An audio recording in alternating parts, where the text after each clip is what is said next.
ନା ବର୍ତ୍ତମାନ ଆମର ଏସପି ଭଦ୍ରକଙ୍କ ନିର୍ଦ୍ଦେଶ କ୍ରମେ ଭଦ୍ରକ ଡିଷ୍ଟ୍ରିକ୍ଟରେ ଏନଡିପିଏସ୍ मतलब ଆପଣଙ୍କର ଧଳା ଜହର ଏବଂ ମାଦକ ଦ୍ରବ୍ୟର ଚୋରା ଚାଲାଣକୁ ରୋକିବା ପାଇଁ ଆମେ ଜୋରସୋରରେ ଡ୍ରାଇଭ୍ ଜାରି ରଖିଛୁ।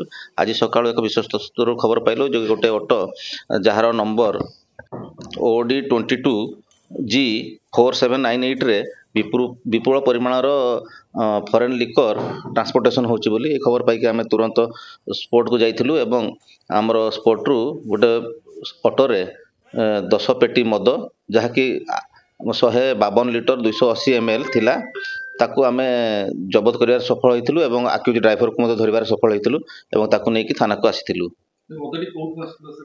ସେ ଡାହାଣଗଡ଼ିରେ ଆସୁଥିଲା। ବର୍ତ୍ତମାନ ସୁଦ୍ଧା ସେ ଡ୍ରାଇଭର ଅଛି ସେ ତାର ସ୍ପେସିଫିକ୍ କିଛି ଜଣାଯାଉନି। ଆମର ତଦନ୍ତ ଜାରି ରହିଛି ସେ କାହା ପାଖରୁ କିଣିଥିଲା ଏବଂ କୋର୍ଟକୁ ନେଇକି ଯାଉଥିଲା ସେ ସବିଶେଷ ତଥ୍ୟ ଆମେ ଗ୍ରହଣ କଲା ପରେ ସେମାନଙ୍କ ବିରୁଦ୍ଧରେ ମଧ୍ୟ ବିହିତ କାର୍ଯ୍ୟାନୁଷ୍ଠାନ ଗ୍ରହଣ କରିବୁ।